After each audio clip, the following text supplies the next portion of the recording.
Good morning. We are on 27a, Chav Zayin Amud Aleph.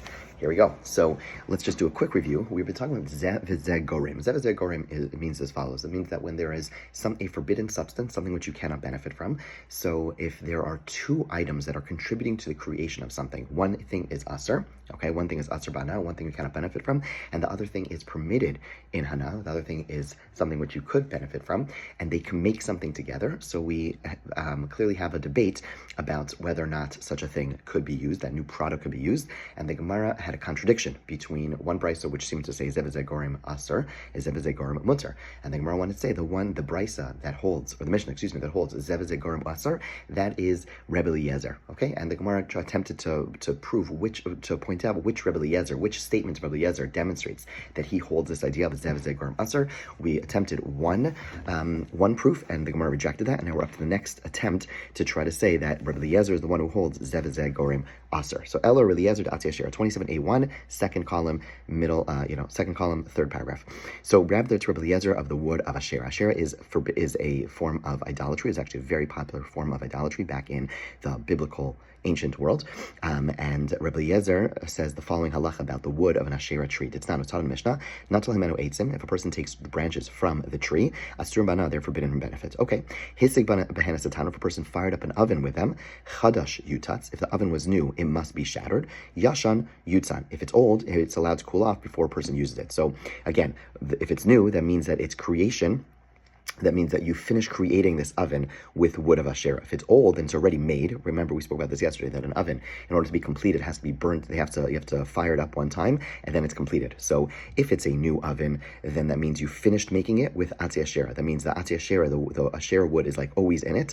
And then if it's new, if it's old, if it's already been fired up once before, then you just wait until it cools off. However, Afaba Sapas Asur Bana, if a person baked bread in it before cooling it off, then they are forbidden in benefit, okay, because it's getting heated up by the Asherah wood. Nisara Bacheres, let's say one of the forbidden loaves became mixed with other loaves, okay? This is a disaster, right? So basically you make a loaf of bread with Asherah wood, okay? And therefore that loaf of bread is us. So the problem is that loaf of bread got mixed into other loaves. Then that pile got mixed in with other ones. Kulan Asur Mana, they're all forbidden in benefits. In other words, let's say it keeps on mixing into more and more and more and more. Like let's say you have a pile of, one loaf of bread from Asherah gets mixed into 15 loaves. And then one of those 15 loaves get mixed into another 15 loaves, and one of those 15 loaves, all those things are going to be forbidden because we don't know which one was the the bread made from Asherah tree. 2782, Rabbi Eliezer Omer, Yolech Hana Liyam HaMelech. Rabbi Eliezer disagrees. He says you're allowed to take the benefit of, like, the cost of one loaf of bread, throw it out, okay? Throw it out. The actual term is put it in the Dead Sea. In other words, it gets completely destroyed. Okay, so you take like the $2 that the loaf of bread costs, $5 loaf of bread costs, and you put it in the you flush down the toilet, completely no one's going to benefit from it anymore. And then he says, then you're allowed to eat the rest of the loaves. Amrulo, ein pidyon la'avodah zarah. They say no, there's this whole notion of a redemption, which does work in certain circumstances when you have a mixture, and there's one thing that's forbidden in it. You're allowed to take out that one forbidden thing, or put the benefit of that forbidden thing. They put like the cost of that forbidden thing elsewhere, and that makes the whole pile permitted. That doesn't work when it comes to avodah zarah. Okay, but all that whole second thing, the Yom Melech, that's all secondary. The main thing is, you see, Rabbi Eliezer doesn't disagree with the first opinion in this brisa, who said that when there is a new oven, you destroy it. Why does he say a new oven is destroyed? Because it's Zev V'Zeh Gorim Aser. Because let's think about it. The new oven was made with Atzi Asherah. It's made with forbidden substances. Now your oven has forbidden substances in it. Okay, now before you're going to cook, what are you going to do? You're going to put in new wood, kosher wood, good wood, fine. So now when you cook a pot, what's happening? You have the good wood that's heating it up, and you have the forbidden oven that's also contributing, and he says it is Aser. So we have an opinion. Zev V'Zeh Gorim Aser. The Gemara says no. 2072, second paragraph in the first column. Emer Shabbos Rebbe Eliezer be'avodah zarah. This is only with avodah zarah. The Chamir Surah, where we have extra stringencies. In other words, Asherah is a form of idolatry. Bishar Surah and Shabbatorah, we're looking for an opinion who says that when it comes to Orla, Kilayim, other things which are prohibited in Anam, Mishamasle, where we still don't have a source. So where it says Elam Kain Amait Tirmiyeh. If that's so, then who are you going? Fine. So Gemara says, fair enough, you're right. We don't find Rabbi Eliezer explicitly saying this halacha, but if that's the case, we're left with no Tana, and at least Rabbi Eliezer by avodah zarah is the closest to what we're looking for, and therefore we're going to have to associate with someone. So granted, it's not said explicitly in this Mishnah. When he didn't say explicitly in the Mishnah that it's Rabbi Eliezer who holds this halacha of Zev V'Zeh Gorim Aser by other forms of Asur Hana, but at least we know he says it by avodah zarah. So presumably he is the one who says it by other things. Even though you're right, avodah avodah zarah is indeed more stringent. And then the Gemara says further, "V'od of hatanya behedia is taught explicitly v'chein hayab Eliezer oser b'chol yisur b'Torah." Eliezer would forbid all prohibitions. When it comes to all, we have a bright. In other words, until we've been learning a Mishnah, now we say, oh look, we actually have a brisa which says explicitly that just like he says it by avodah zarah, that zev zegorim is aser, so too he says the same thing by other isurei hanam. Okay, now the Gemara goes back to the original statement that started this whole discussion. We had a Mishnah. The Mishnah had said that if it's a new oven that was fired up with kilayim and arla, you have to break the oven. Okay, which now we just figured out that that's really Eliezer. And then we had Rebbe saying that the bread baked on the coals is going to be forbidden.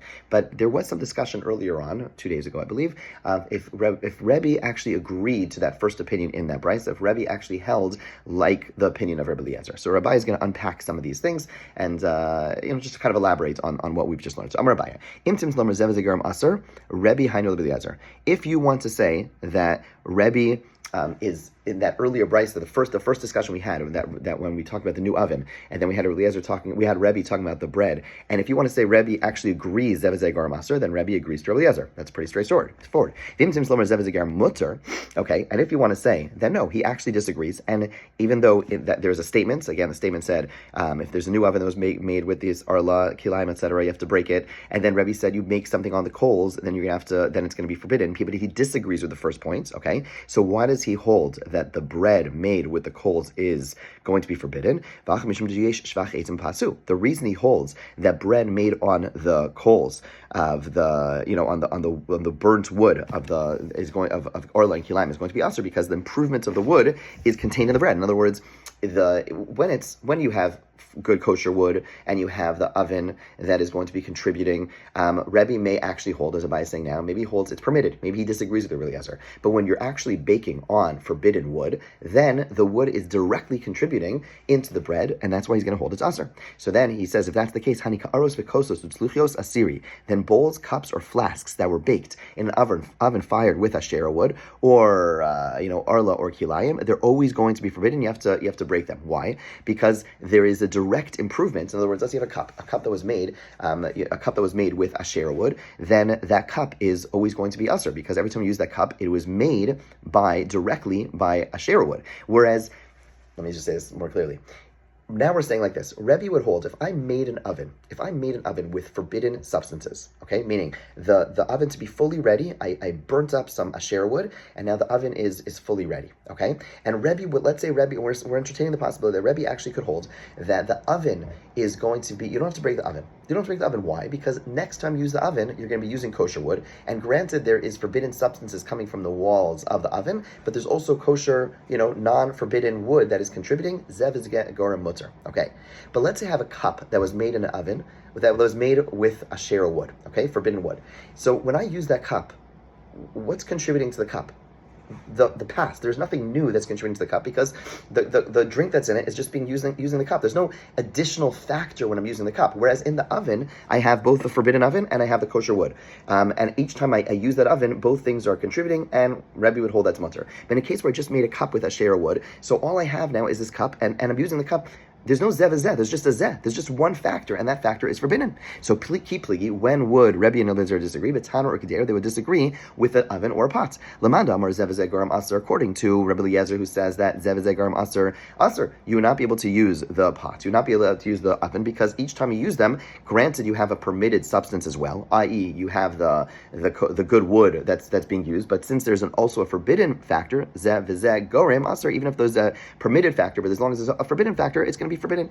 But according to Rebbe now, who we're saying holds this and this is going to be permitted, Shri, both using the pot or the oven would be permitted because each time you use, as opposed to a cup where when I'm using the cup, there's no more factors contributing. It's only the past, which was forbidden. But when I'm using a pot or I'm using the oven is being used with both the forbidden oven and the kosher wood, and therefore it's going to be permitted. Ikadamri. However, there's another alternative way of learning this. Even according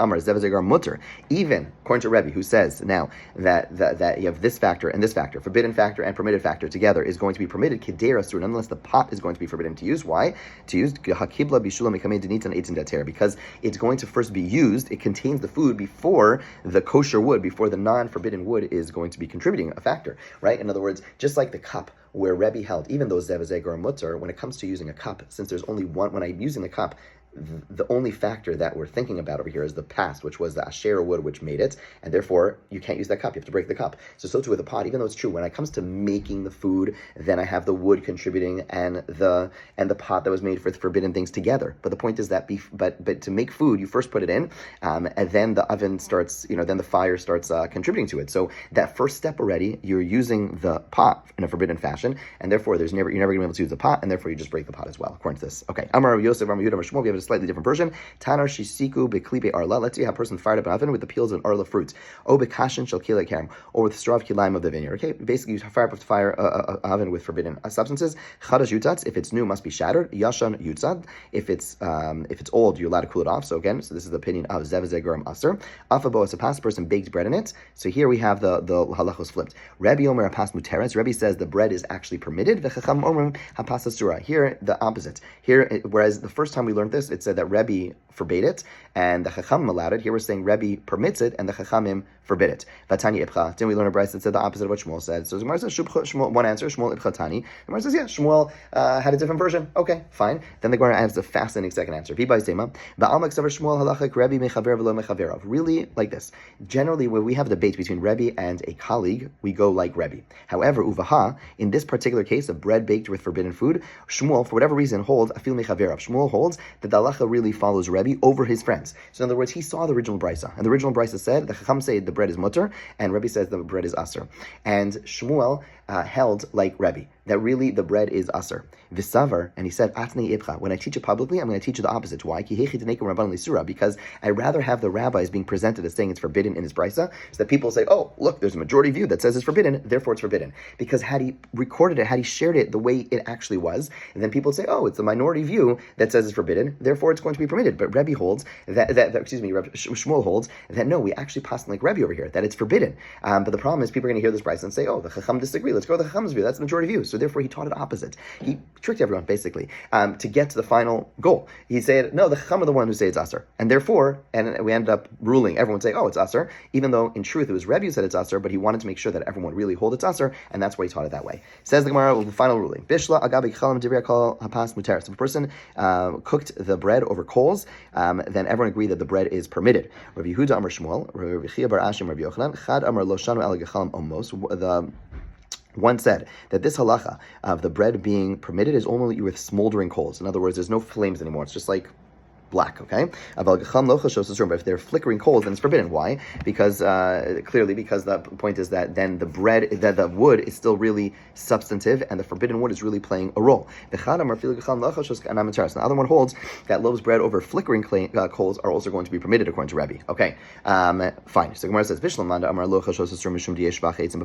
it makes sense according to the one who holds that that as long as the flames are flickering, it's forbidden, because then the wood, while it's still wood, is actually going to be contributing, right? As long as it's flickering, that means it hasn't completely like shriveled up and become like just a coal. So we understand why one opinion says that if it's more than that, it's going to be forbidden. But according to the one who says that flickering coals are going to be permitted, we know that Rebbe holds that there is a case of bread that's forbidden because of the improvement that the wood contributes to. Which case is that talking about? We're talking about a case where the flame is opposite during the baking. In other words, where the wood itself is still a flame, where it's not even, there's like three stages. There's like the wood which is on fire, you see the piece of wood. There's when it starts getting into coal, but there's still like flames jumping out, and then there's that third stage. She says, no, that middle stage is the case that Rebbe is going to hold its aser. And we're asked, that means that the rabbis who permit it, right? Remember, Rebbe is the one who says the bread is aser. The Rabbanan say the bread is mutter. So that means they have to. So if you're now telling me that Rebbe is saying it's aser, even the only case Rebbe says it's aser is if the wood is still there and the flames are coming out. That means the rabbis are saying that's permitted. We know that there is a concept called wood of asher that is aser, but now we're saying that the wood, even when the flames are coming out of it, it's still going to be mutter according to them, right? Again, if we're saying now that Rebbe says the only case that I hold it's forbidden is if I still see the wood, and the flames are coming out of it. That's the case that is going to be permitted. Let me restate something. I think I made a mistake. There are two stages. There is basically wood with flames, okay, and then there's coals, okay? And now according to this version, we're saying that Rebbe holds that only in the case of wood with flames is it going to be aser. And the Rabbanan, we know, disagree in that case. The Rabbanan say it's mutter. So what's going on? But we know that there's a halacha that the wood of a shera tree, the wood of a shera tree, forbidden wood, is going to be usher. What's the case? Because they're holding that even when you see the wood, it's still going to be permitted. The Gemara says, we're talking about a case of bench that is made out of forbidden wood. We're not talking about actually a case of a fire. Yeah, once it starts being burnt according to the Rabbanan, it's totally fine. What is the case that we have forbidden wood that's going to be that's forbidden? That's the case a person made a bench and is sitting on the bench. There you're having direct benefit from the bench, and that's the case the rabbis say is going to be forbidden. Have a great day.